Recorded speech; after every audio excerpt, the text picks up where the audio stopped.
வணக்கம். இது Tamil dialogue 2.0 surprise வாரம். அப்படி இல்லை, இது சிறப்பா சர்ப்ரைஸ் எல்லாம் பண்ணிட்டு இருக்கிறாங்க. அதை பார்த்து எத்தனை பேர் சர்ப்ரைஸ் ஆனீங்க அப்படின்னு சொல்லிட்டு எனக்கு தெரியல. நான் பெருசா சர்ப்ரைஸ் ஆகல, பட் எதிர்பார்த்தது தான். ஆனால் நல்லா இருந்தது அந்த சர்ப்ரைஸ். ஸோ இந்த சர்ப்ரைஸை உள்ள இருக்கவங்க எல்லாம் கொடுத்துட்டு இருக்கிறாங்க. சேனல் பார்த்தீங்கன்னா வேற மாதிரி ஆடியன்ஸ்க்கு கொடுக்குறோம் அப்படி சொல்லிட்டு அவங்க கொடுக்குறாங்களா. வெளியே இந்த சந்தர்ப்பத்தை யூஸ் பண்ணி எனக்கு சர்ப்ரைஸ் பண்ண என்னுடைய கிறிஸ்மாவுக்கு நன்றியை சொல்லிக்கிறேன். இப்போ கண்டென்ட்டுக்குள்ளே போவோம். நான் நிஜமாவே சர்ப்ரைஸ் ஆகிட்டேன். அங்கே விஷ்ணு விஜய் சர்ப்ரைஸ் ஆனாரா அப்படிங்கிறது நீங்கள் கமெண்ட்டில் சொல்லுங்கள் உண்மையா அப்படின்னு. ஏன்னா ஜாக்லின் அங்கே கேட்டாங்கல்ல, உனக்கு தெரியாதா, உண்மையாகவே தெரியாதா அப்படின்னு சொல்லிட்டு உடனே பாஞ்சு போய் அட்டாக் பண்ண ஆரம்பிச்சிட்டாரு. அவர் சீசனில் அப்படி தான் பண்ணுவார். யாராவது ஏதாவது சொன்னாங்கன்னா அவர் மேலே இருக்கிற ஒரு குறையை சுட்டி காட்டினா அப்படி தான் பாஞ்சு அவங்கள அட்டாக் பண்ணுறேன் அப்படின்னு சொல்லிட்டு உளர ஆரம்பிச்சிடுவார் கண்ணா பின்னான்னு நம்ம விஷ்ணு சார். இப்போ பார்த்தீங்கன்னா அதே தான் அங்கே பண்ணார். ஸோ அதனால் இது செட்டப்போ அப்படிங்கிற டவுட்டு நிறைய பேருக்கு வந்திருக்கும். செட்டப்பாக இருந்தாலும் பார்க்குறது நல்லா தான் இருந்தது, சிறப்பாக இருந்தது. அவங்க அன்பை மொத்தமாக தட்டில் கொட்டி வில்லி மேரி மீ அப்படின்லாம் சொல்லிட்டு அதை டெக்கரேட் பண்ணி தட்டை எடுத்துகிட்டு நிறைய பேர் ஹெல்ப் பண்ணாங்க அங்கே இருக்கிற எல்லாருமே. அதில் அருண் பிரசாத் நான் இந்த இடத்துல இருந்தேன் நான் அப்படின்னு சொல்லிட்டு, முக்கியமான தருணத்தில் நான் இருந்திருக்கிறேன் அப்படின்னு சொல்லிட்டு அவர் பயங்கரமாக சர்ப்ரைஸ் ஆகி சந்தோஷமாக பெருமையாக சொல்லிட்டு இருந்தார். அதை இங்கே சவுண்டு பார்த்தீங்கன்னா முட்டி போட்டுட்டு எடுத்துகிட்டு போய் அப்படி நீட்டினது தட்டை ரொம்ப நல்லா இருந்தது. சூப்பர் சீன் அது. அந்த சீனையும் பார்த்தீங்கன்னா கெடுக்க முடியும்னா அது நம்மளால தான் முடியும். நம்ம விஷ்ணு என்ன சொன்னார் அவரு, அதாவது என்ன வேணா சொல்லலாம், அங்கே அக்செப்ட் பண்ணிக்க போறாரு, எனக்கு பிடிக்கும் அப்படிங்கிறாரு. ஃப்ரெண்டா, ரொம்ப நல்ல ஃப்ரெண்டாக இருந்திருக்கிற, எனக்கு நெகட்டிவ் போன சீசனில் அப்போவும் இருந்திருக்கிற அப்படின்லாம் சொல்கிறாரு. அதை அப்படியே ஸ்ட்ரைட்டாக சொல்லியிருக்கலாம். அதை விட்டுட்டு என் வாழ்க்கையிலே இப்படி ஒன்று நடந்ததில்லை அப்படின்னு ஒன்று அவங்க பதறி போயிட்டாங்க. சர்ப்ரைஸ் பண்ண வந்தவங்க பதட்டமாயிட்டு என் வாழ்க்கையிலையும் நடக்கலடா, அதாவது அவங்கன்னாவோ 10 பேர்கிட்ட அந்த தட்டை காட்டிட்டு 11ஆவதா விஷ்ணு விஜய் கிட்ட காட்டுற மாதிரி அப்படி மீன் பண்ண மாதிரி தானே இருந்துச்சு. அதனால தான் அவங்க பதட்டமாயிட்டு என் வாழ்க்கையிலும் இப்படி நடக்கலடா அப்படின்னு சொல்லிட்டு அவங்க சிரிச்சுட்டே சொல்கிறாங்க. லைட்டாக அதில் பதட்டமும் தெரிஞ்சது, பார்க்க முடிஞ்சுது. ஸோ இப்போ வீட்டிலேருந்து வந்தவங்க கூட சொல்லிட்டாங்க சௌந்தர்யா பற்றி ஒரு உண்மையை, பின்னாடி பேசாத அப்படின்னு சொல்லிட்டு. ஆனால் தலைவன் அதுக்கப்புறம் பண்ணுறாரு பாருங்க. இவர் ஒரு டைலாக் ஒன்று இருக்குல்ல, ஃபேமஸான டைலாக், நீங்கள் யார், ஃப்ரெண்டா லவ்வரா அப்படின்னு சொல்லிட்டு. எனக்கு அந்த டைலாக் தான் ஞாபகம் வந்தது. ஃபஸ்ட்டு இவர் ஃப்ரெண்டு, அப்புறமா பிஆர், இப்போ லவ்வர், அடுத்து என்ன அப்படின்னு சொல்லிட்டு தெரில. நல்ல இம்ப்ரூவ்மெண்ட் தான் இல்லை, சூப்பர் அப்படின்னு தான் சொல்லணும். ஏன்னா ஹெவியாக வேலை பார்த்துருக்காரு வெளியில், அதனால தெரியுது இல்லை. ஜாக்லின் கூட ஒரு இடத்துல சொல்லிட்டு இருந்தாங்கல்ல, இங்கே எல்லா தப்பையும் க்யூட்டாக ரியாக்ஷனை வச்சுட்டா அது தப்பெல்லாம் சரியாயிடுமா, இதே தப்புகளை நான் பண்ணியிருந்தா என்னவா ப்ரொஜெக்ட் பண்ணியிருப்பாங்க, ப்ரொஜெக்ட் ஆகிருப்பேன் அப்படின்னு சொல்லிட்டு கேட்குறாங்கல்ல. அது இந்த சமூகத்தை பார்த்து கேட்குறது தான். பயங்கரமாக எஃபர்ட் போட்டு கேம் ஆடுற ஜாக்லின், மஞ்சரி எஃபர்ட் போட்டாலும் பார்த்தீங்கன்னா அவங்களுக்கு இந்த அளவு சப்போர்ட் இல்லை.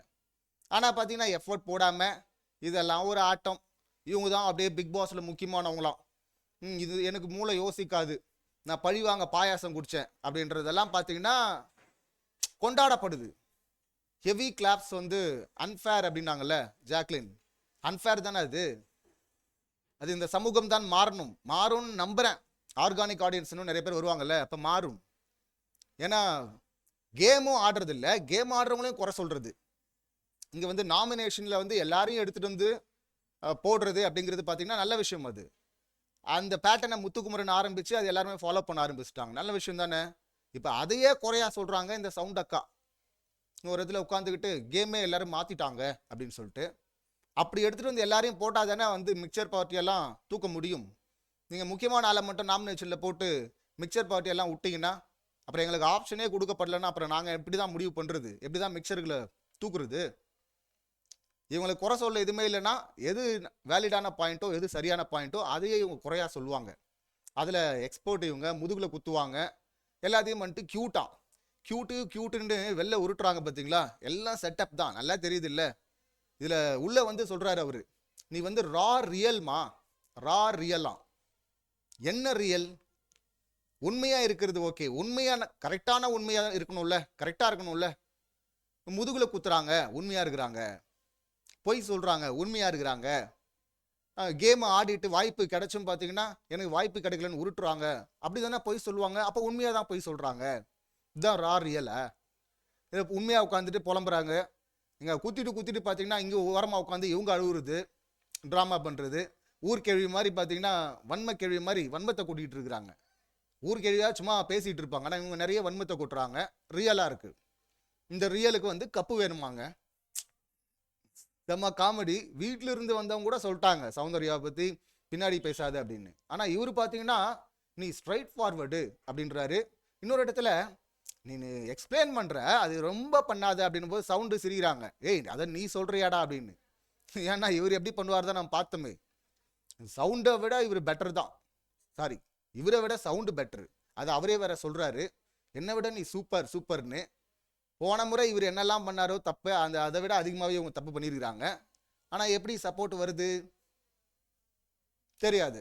இல்லை இந்த செட்டப்பு இல்லை, இந்த ப்ரப்போசல் கூட பார்த்தீங்கன்னா அவங்க பண்ணுறதுக்கு முன்னாடி அப்பா அம்மா கிட்ட போயிட்டு பர்மிஷன் கேட்குறேன் அப்படின்னு சொல்லிட்டு கேமரா முன்னாடி போயிட்டு ஒன்று பண்ணுறாங்க சவுண்டு. அது வந்தாங்களே உள்ளே அப்போ கேட்டிருக்கலாம்.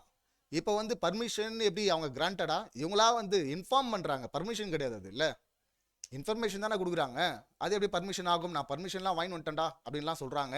அவரும் பார்த்தீங்கன்னா நிஜமாவே நான் சர்ப்ரைஸ் ஆகிட்டேன், எல்லாம் வெளில பார்த்துக்கலாம், நீ வந்து டைவர்ட் ஆகாத, கேம் ஃபோக்கஸில் இரு. எப்போ கேம் ஆடினாங்க இதில் இவர் முட்டு கொடுக்குறதுனா, நீ கேம்லாம் ஆடி இருக்கிற, அந்த ஒரு பால் டாஸ்கில் வந்து நல்லா தானே பண்ண, மற்றதெல்லாம் தோத்தோன்னா அது டீம் தோத்துருச்சு, நீ தோக்கலை. ஆமாம், எந்த டீம்னா கிரியேட்டிவ் டீம் தோத்துட்டாங்க. ஏன்னா அவங்க வந்து சௌந்தர்யா தோத்தா சௌந்தர்யா தோத்தது இல்லை, அவங்க தானே டாஸ்க் வைக்கிறாங்க, அப்போ அவங்க தோத்துட்டாங்க. பிக் பாஸ் தோத்துட்டாரு, எல்லாரையும் சொல்ல வேண்டியதுதான்.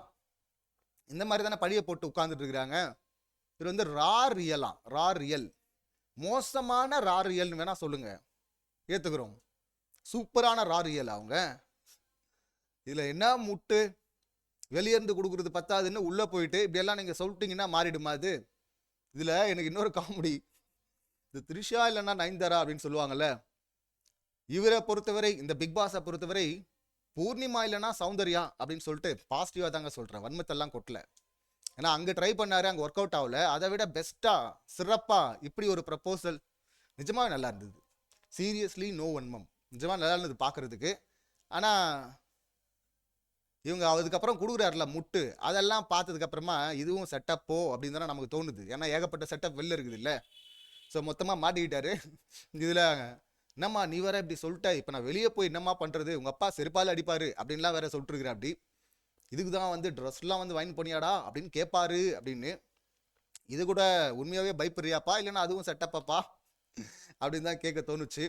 நீண்ட நாள் ஃப்ரெண்டு, நான் ஏற்கனவே சொல்லியிருக்கிறேன், எங்கள் அப்பா எனக்கு பிடிச்சிச்சுன்னா எங்கள் வீட்டில் ஒத்துப்பாங்க அப்படின்னு சொல்லிட்டு அவங்க தன்னம்பிக்கையை கொடுத்து இவரை அனுப்பிட்டு இருக்கிறாங்க. இவர் போய் அங்கே தன்னம்பிக்கை கொடுக்க உள்ளே போகிறேன்னு சொல்லிட்டு போயிட்டு இவருக்கு அவங்க சம்பவம் பண்ணிட்டு அவங்க வந்து பயப்படாத, ஒன்றும் பிரச்சனை இல்லை, நீ இப்போ.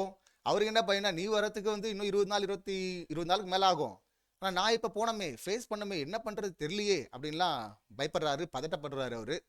உடனே இவங்களும் வந்து ஆறுதல்லாம் சொல்லி, ஒன்றும் பயப்படாத, வெளில வந்து உன்னை புரிஞ்சுப்பாங்க, எனக்கு பிடிச்சது தான் அவங்களுக்கும் பிடிக்கும் அப்படின்லாம் சொல்லிட்டு ஆறுதல் வார்த்தைகளை சொல்லி அனுப்பியிருக்கிறாங்க. நல்லா தான் இருக்குது, பேரா பார்க்கும்போது நல்லா இருக்குது. ஆனால் முட்டு கொடுக்குறதெல்லாம் அதுக்காக ஏற்றுக்க முடியாது இல்லை. என்ன முட்டு கொடுக்குறீங்க, போன முறை நெகட்டிவ்னு சொல்லிட்டு இந்த முறை வந்து தான் சொல்கிறாருல்ல நெகட்டிவ் ஆயிடுச்சுன்னு. இப்போ அடுத்த சீசனில் சொல்லுவார் சௌந்தர்யாவுக்கு நெகட்டிவ் ஆயிடுச்சு அப்படின்னு சொல்லிட்டு. போன முறை இவருக்கு பச்சோந்தி அப்படின்னு சொல்லிட்டு டேக்லாம் கொடுத்துருந்தாங்க. அந்த டேக் பார்த்தீங்கன்னா இந்த அக்காவுக்கும் கொடுக்கலாம். ஏன்னா கூடவே இருக்கிறது. 15வது நாள் பார்த்தீங்கன்னா ஜாக்லின் நடிக்கிறா, ஃப்ரெண்ட்ஷிப்பை வந்து கேம்குள்ளே எடுத்துகிட்டு வர்றா அப்படின்னு சொல்லுவாங்க. 70வது நாளும் அதே பண்ணுவாங்க. எப்பெல்லாம் பேக் ஃபயர் ஆகுதோ அப்பெல்லாம் ஜாக்லினை வந்து முதுகில் குத்திடுவாங்க. மற்ற டைம்லாம் பார்த்தீங்கன்னா ஜாக்லின் தேவைப்படுவாங்க. இதை வேற யாருன்னா பண்ணா, மஞ்சரி பண்ணியிருந்தாவோ ஜாக்லின் பண்ணியிருந்தாவோ அவங்கள எப்படி ப்ரொஜெக்ட் பண்ணியிருப்பாங்க. மோசமான ஆளல்ல, இப்போவும் தெரிஞ்சு போச்சு மக்களுக்கு. ஆனால் இன்னும் ஹெவியாக ரியாக்ட் பண்ணல. அவங்க எஃபோர்ட் போட்டு கேம் விளையாடுறவங்களுக்கு கிடைக்காத மரியாதை, அப்ளாஸு எப்படி இவங்களுக்கு மட்டும் கிடைக்குது? இதெல்லாம் ஆர்கானிக்கா? இல்லை எல்லாருமே மோசமாக ஆயிட்டாங்களா? இல்லை மோசமாக இருக்கிற உண்மைக்கு தான் கொடுக்கணும்னு சொல்லிட்டு முடிவு பண்ணிட்டாங்களா?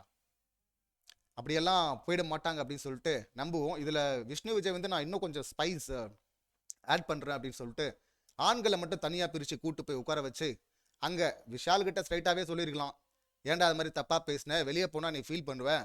அந்த ஃபஸ்ட்டு 3 இடத்துல பேசினார். சௌந்தர்யா ஆண்கள் கிட்ட தப்பா நெருங்குறாங்க, இதை வச்சு ரெட் கார்டு லெவலில் போகிறதுக்கு பிளான் இருக்கா, இதுதான் இவங்க கேமா அப்படின்னு சொல்லிட்டு அவர் தான் வந்து அருண், தீபக், ராணா கூட இருந்தாருன்னு நினைக்கிறேன். ஸோ இந்த மாதிரி ஆட்கள்லாம் இருக்கும்போது பதிய வச்சது. ரஞ்சித் உட்பட, ரஞ்சித் இப்படியெல்லாம் 3 முறை பேசினதுக்கு அப்புறம் தான் மக்கள் இருந்து கேள்விகள் நிறைய கேட்டதுக்கு அப்புறமா தான் விஜேஎஸ் பார்த்தீங்கன்னா அந்த சம்பவத்தை சொல்லாமல் எனக்கு உன் மன்னிப்பு வேணாப்பா, சம்மந்தப்பட்டவங்களுக்கு நீ கேட்டுக்க, அதுவும் மனசுக்குள்ளே கேட்டுக்க அப்படின்லாம் சொல்லிட்டு அப்படியே போயிட்டாரு. இவரும் பார்த்தீங்கன்னா முட்டு கொடுத்துருந்தா அப்படி விஷாலும் என்ன சொன்னார், இவர் அதுக்கு முன்னாடியேங்க ரெயின் டான்ஸ்லாம் ஆடுவார் கூட போயிட்டு, ஆனால் வந்து கேரக்டரை பற்றி தப்பாக பேசுவா அப்படி. இவரும் கூட அது மாதிரி தான் பண்ணுவா அப்படி. இவருக்கு பிரச்சனை என்னன்னா மற்றவங்ககிட்ட க்ளோஸாக இருக்கிற மாதிரி இருந்தால் தான் பிரச்சனையாக இருக்குது போல இருக்குது தம்பிக்கு. எல்லாரும் இவர் கூடவே க்ளோஸாக இருக்கணும் அப்படின்னு சொல்லிட்டு நினைக்கிறாரு போல இருக்கு. இப்போ வந்து மன்னிப்பு கேட்கல. அதுக்கப்புறம் இன்னொரு கண்டஸ்டன்ட் வந்தாங்கல்ல, அவங்க ஃப்ரெண்டு, அவங்களும் இதை நோட் பண்ணி சொன்னாங்க, நீ வந்து மன்னிப்பு கேட்கணும் அப்படின்னு. இப்போ வந்து இவர் சொல்லும் போது யாரா சொல்கிறேன்னு சொல்லிட்டு எனக்கு புரிஞ்சிருச்சு. அதை போயிட்டு சுற்றுறா அப்படி. அதை ஸ்ட்ரைட்டாகவே சொல்லியிருக்கலாம் விஷால் கிட்ட. அதை வந்து சொல்ல ஆண்கள்லாம் பார்த்தீங்கன்னா கொஞ்சம் ஒரு பொண்ணு கேரக்டரு, நான் சௌந்தர்யாக்காக தான் பேசுகிறேன், அதை வந்து தப்பாக இது பண்ணிட்டீங்க, அப்புறம் குரலை வச்சு மார்க் பண்ணாதீங்க அப்படின்னு சொல்லிட்டு அது ஜெஃப்ரி கிட்ட சொல்லணும், விஷால் கிட்ட சொல்லணும். இந்த 2 பேர் தான். இந்த 2 பேரை கூப்பிட்டு சொல்லாமல் எல்லாரையும் உட்கார வச்சு ஆண்கள் எல்லாமே மோசம், அங்கே பாருங்க பெண், அந்த பெண் எவ்வளோ பாதிக்கப்பட்டிருக்கா பாருங்க அப்படின்னு சொல்லிட்டு அப்படியே இவங்களெல்லாம் மட்டும் தட்டு அந்த பக்கம் வெளிச்சத்தை கூட்டுறாராமா. இதுவும் ஒரு செட்டப். இது பக்காவாக பிளான் பண்ணி வந்துருக்கிறாரு. அப்படி பிளான் பண்ணி வந்தாலும் என்ன பேசணுமோ அதை ஸ்ட்ரைட்டாக பேசியிருக்கலாம். அதை வந்து சுற்றி எப்படியோ ஒரு வழியாக கன்வே ஆயிடுச்சு. கன்வே ஆகிறது தானே மேட்ரு. ஸோ அந்த வகையில் கன்வே ஆகிடுச்சு. இதை ஸ்ட்ரைட்டாக சொல்லியிருந்தால் இன்னும் சூப்பராக இருந்திருக்கும், ரொம்பவாக போட்டிருப்பாங்க. என்னத்தை சொல்கிறது, இதில் இவர் வந்து சௌந்தர்யா வந்து ஷார்ட்டாக பேசுங்கிறாரு. 2 பேருமே அப்படி தானே பேசிகிட்டு இருக்கிறாங்க. இதில் வந்து நல்லா விளையாடுற பிளேயர்லாம் குறை சொல்கிறாங்க, அவங்க தான் தூக்கி நிப்பாட்ட போகிறாங்களாம் பிக் பாஸ், நம்மலாம் வெறும் சாப்பிட்டு போகிறதுக்காக வந்தோம் அப்படின்றாங்க சௌந்தர்யா. சாப்பிட்டு போக வந்தோம் அப்படின்னா, அம்மா நீங்கள் தானே பழி வாங்குறதே பாயாசம் குடிச்சு பழி வாங்கினால, அப்போ சாப்பிட்டு போக தான் வந்துருக்கிறீங்க, மற்றது என்ன பண்ணிட்டு இருக்கிறீங்க. இங்கே இன்னொரு இடத்துல ஜாக்லின் மஞ்சரி பேசிட்டு இருக்கிறாங்க. அவங்க சொல்கிறாங்க, இங்கே வேற என்னமா பண்ண முடியும், இங்கே கேமை பற்றி தானே பேச முடியும் அப்படின்னு சொல்லிட்டு பேசும்போது எடிட்டர் சிறப்பாக ஒரு சம்பவம் பண்ணியிருந்தாரு. வேற என்னதான் பண்ணணும்னு இவங்க நினைக்கிறாங்க அப்படின்னு சொல்லிட்டு இவங்க சொல்லும் போது அந்த பக்கம் பார்த்தீங்கன்னா அன்ஷிதா வந்து விஷாலுக்கு ஊட்டிட்டு இருக்கிறாங்க. அப்போ இதுதான் பண்ணுமா, இப்படி பண்ணுற, இப்படி கேம் ஆடிட்டு இருக்குல்ல, சும்மாவே ட்ராமா பண்ணிட்டு இருக்கிற இவங்கெல்லாம் வந்து சேர்ந்து உட்காந்துக்கிட்டு கேம் ஆடுறவங்கள குறை சொல்கிறாங்க, அவங்க தான் டாப் பிளேயர்ஸான்னு. ஆமாம், கேம் ஆடுறவங்க தான் டாப் பிளேயர்ஸு. இவங்க ப்ரிப்பேர் ஆக மாட்டாங்க, காம்படிஷன் நடக்கும், காம்படிஷனில் ப்ரைஸ் யார் கொடுப்பாங்க, யார் கரெக்டாக பண்ணியிருக்காங்க அவங்க தானே கொடுப்பாங்க. அப்போ வந்து மொத்தமாக குறை சொல்லிட்டு உட்காந்துட்டு இருக்கிறது. இவங்க விளையாடவும் மாட்டாங்களாம், கப்பும் வேணுமா, செம்ம வெறும் செட்டப்பை வச்சே வந்துடலான்னு பார்க்குறாங்க. அது இல்லாமல் ஃபுல் பாசிட்டிவ் அப்படின்றதெல்லாம் இல்லை, இருக்கிற மாதிரி ஒரு செட்டப் தோற்றம் தான் இருக்குது. அது எப்படி உங்களுக்கு திருப்தியாக இருக்கும், இருக்காது இல்லை, உங்களே நீங்கள் ஏமாற்றிக்கிற மாதிரி தான் அது. அப்படி தான் எனக்கு அது தோணுது. சர்ப்ரைஸ் அப்படின்னு சொல்லிட்டு அவங்களே அவங்க ஏமாற்றிட்டு இருக்கிறாங்க. மக்களை ஏமாற்றணும்னு நினைக்கிற எல்லாருமே கடைசியில் ஏமாந்து தான் போவாங்க. அப்படி தான் நான் இவங்களை பார்க்குறேன். இந்த சம்பவங்களை நீங்கள் எப்படி பார்க்குறீங்க, உங்கள் கருத்து என்ன அப்படிங்கிறத கமெண்ட் பண்ணுங்கள். மீண்டும் அடுத்த வீடியோவில் சந்திக்கலாம். நன்றி, வணக்கம்.